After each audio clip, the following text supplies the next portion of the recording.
अस्सलाम वालेकुम students, maths master corner में खुशामदीद। आज हम डिस्कस करेंगे एक्सरसाइज 5.1 का क्वेश्चन नंबर 3। तो क्वेश्चन नंबर 3 भी क्वेश्चन नंबर 2 की तरह का ये देखिए क्वेश्चन है, if nth triangular number is represented by. अगर आपको कोई nth ट्राइंगुलर नंबर इस तरह से रिप्रेजेंट किया गया है, then find 10th 100th triangular number. तो आपने 100th जो है वो ट्राइंगुलर नंबर निकालना है। बड़ा आसान सा है कि अगर आपको ये एक फार्मूला दिया गया है और n का मतलब है कि वो nth के लिए आपसे 1 2 3 पूछा जाए, तो आपने सिंपल n की जगह वो वैल्यू डालनी है जो कोई पूछी गई है। जैसे अगर कहा जाए n 20 फाइंड आउट करें, तो यहाँ पर n 100 फाइंड आउट करने के लिए कहा गया, ये आपको n गिवन है। तो हम बस ये क्वेश्चन नंबर 3 लिखेंगे, ठीक है। इसके अंदर हमने जो फार्मूला है उसमें n की जगह 100 लिखना है, क्योंकि ये हमें गिवन है कि 100 पे जो है वो वैल्यू इसकी फाइंड आउट करें। तो गिवन आपको क्या है, गिवन है n इज इक्वल टू 100। तो यहाँ पर हमने सिंपल 100 n की जगह डालना है और फिर एडिशन, सब्ट्रैक्शन, मल्टीप्लिकेशन, डिवीजन जो भी है उसको करना है, ठीक है। यह आ जाएगा, यह आपके पास 101 आ गया, ऐड होके 2। तो इन दोनों को अगर आप मल्टीप्लाई करते हैं तो ये 10,100 डिवाइडेड बाई 2 बन रहा है। और अगर आप इसको डिवाइड करते हैं 2 से तो ये 5050 आ रहा है मेरे पास, ठीक है। ये सारा आपने कैलकुलेटर पे चेक कर लेना है। तो ये बस इसका आंसर है, ये इतना सारा। क्वेश्चन नंबर 4 देख लेते हैं।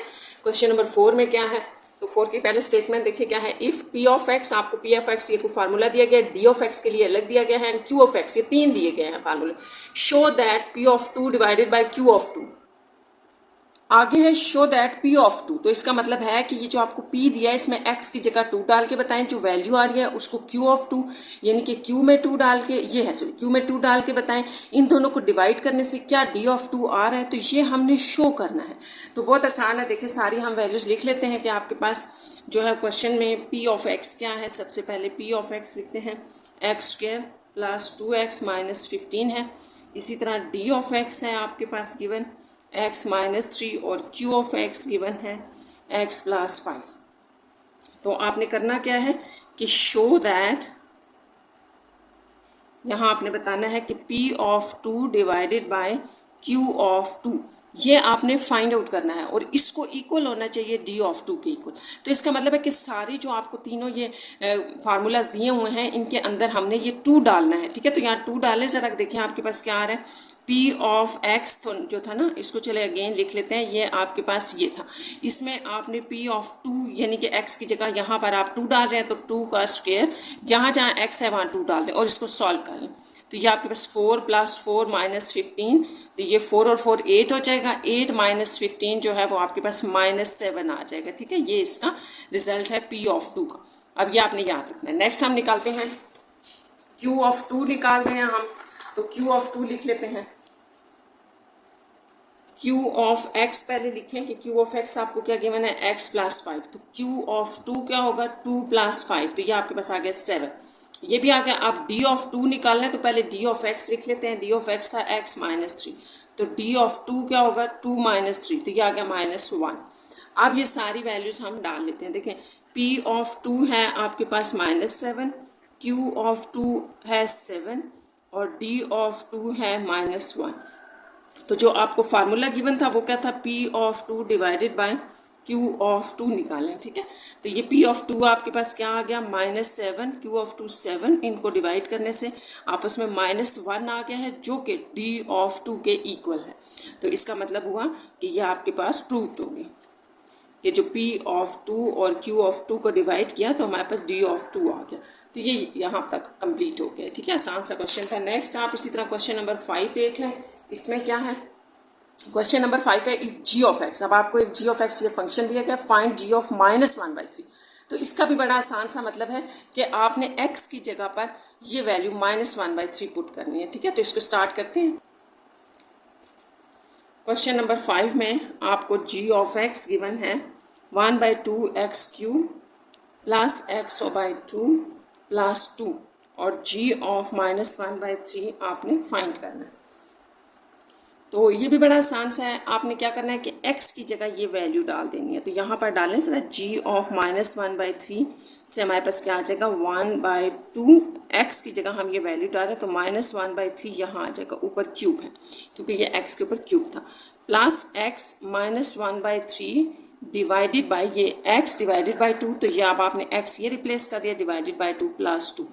अच्छा, अब यहाँ से आगे आपने ये करना है, सिंप्लीफिकेशन चल रही है, ठीक है। 2 तो एज इट इज़ आ जाएगा, ये माइनस बी इसकी वजह से सर्वाइव करेगा क्योंकि ये ऑड नंबर है, तो 1/3 की पावर 3 जो होता है आपके पास 27 होता है, ठीक है। और प्लस इसको आप लिख सकते हैं, ये प्लस माइनस यहाँ पर बाहर आ जाएगा, माइनस चले अभी इसको अंदर ही लगाते हैं, और ये जो 3 है ये आपके पास नीचे मल्टीप्लाई होकर चला जाएगा, 3 × 2 6 आ जाएगा। अच्छा, अगर आपको ये बात नहीं समझ आई ना तो इसको आप यूँ देख सकते हैं, देखिए यहाँ मैं इसको लिख के थोड़ा आपको बताती हूँ। -1/3 था ये, ठीक है, और ये जो लाइन है ये आपकी डिवीजन की लाइन है, इसके नीचे 2 है, यानी कि इसको आपने ऐसे लिख दिया। आप देखें ये कैसे काम कर रहा होता है, 2 के नीचे 1 है, अगर कुछ भी ना हो तो 1 है। डिवीजन को जब आप मल्टीप्लीकेशन में चेंज करते हैं तो उल्टा हो जाता है, 1/2 -1/6, तो ये इस तरह से मैंने लिखा है, ठीक है। ये सारी हमने ये करके -1, यहाँ पर भी सेम हम यही काम करेंगे और इस सारे को सॉल्व करेंगे। तो जो इसको मैं सॉल्व करके आपको बताती हूँ कि आपने इसको कैसे लिखना है। देखें, आपके पास है g of -1/3 equals to 1/2 into, इसको मैं अगेन लिख रही हूँ, और -1/6 प्लस 2 था। इसको देखिए अब आपने सॉल्व कैसे करना है, इसको भी उसी तरह करें जैसे मैंने अभी आपको बताया। देखिए ये 1 है, 1 डिवाइडेड बाय, इस लाइन की जगह डिवाइडेड बाय, और इसको आप लिख सकते हैं -2/27, ये 2/27। यह आ गया 1, मल्टीप्लीकेशन में चेंज करें, माइनस को एज इट इज एंड 27/2, तो ये -27/2 आ जाएगा, 27 इंटू 27 आ जाएगा डिवाइडेड बाई 2। तो ये इस सारे को सॉल्व करके आपके पास -27/2 1/6 प्लस 2 आ गया। यहाँ से आगे हम फिर उसी तरह से करेंगे कि इनका एलसीएम लेंगे, तो एलसीएम आपको पता है कैसे लेते हैं, ऐसे, ठीक है। तो 2 1 2 3 6 और 1 3, ये आपके पास एलसीएम 3 2 6 है, यानी कि इसका मतलब यह है कि यहाँ पर सारों के डिनोमिनेटर को आपने 6 बनाना है। तो यहाँ अगर मुझे 6 बनाना है तो मैं 3 से मल्टीप्लाई डिवाइड कर दूँ, ये तो ऑलरेडी 6 है, इसको चेंज करने की जरूरत नहीं है, और यहाँ पर आप 6 से मल्टीप्लाई और डिवाइड करेंगे तो 6 बन जाएगा। तो सबका डिनोमिनेटर हम 6 बना रहे हैं, ठीक है। ये 27 इंटू 3 देख लेते हैं, 27 इंटू 3 आपके पास होता है 81, -81 डिवाइडेड बाय, ये 2 3 6 हो जाएगा, ठीक है। ये मल्टीप्लीकेशन है, पावर नहीं है, -1/6, यहाँ पर भी प्लस 2 6 2 12/6, तो ये सारों का डिनोमिनेटर सेम हो गया क्योंकि हम यहाँ पे सेम डिनोमिनेटर करके ना एलसीएम ले रहे थे।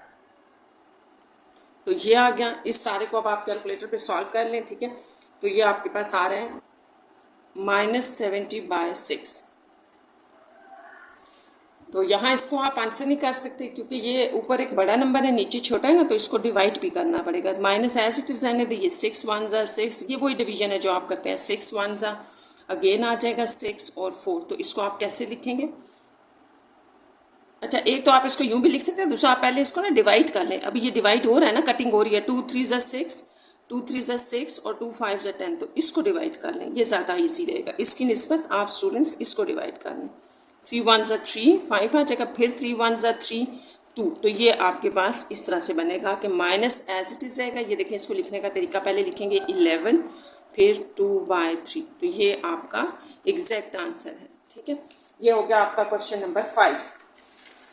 क्वेश्चन नंबर 6 देख लें। 6 जो है इसमें क्या है, the volume of the basketball sphere is approximately, ये वॉल्यूम आपको दिया गया है, ठीक है। The radius R of the ball is given by, ये आर का आपको फार्मूला दिया गया है इसका, where V is the it's volume, जहाँ वी इसका वॉल्यूम है। Determine the radius of the ball, आपने बॉल का रेडियस आर फाइंड आउट करना है, अगर आपके पाई जो है वो 22/7 होती है, ठीक है, ये तो आपको पता है।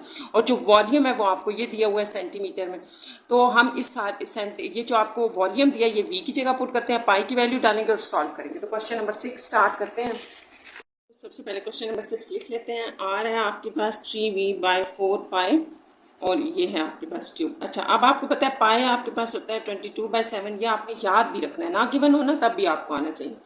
अच्छा, इसको आप 3.14 भी कहते हैं, और वी जो है वो आपको गिवन था 38,808 सेंटीमीटर क्यूब, ये गिवन है। तो ये सारी वैल्यूज चले हम आप फार्मूले में डाल देते हैं। R is equal to 3 into V की वैल्यू डाल लें,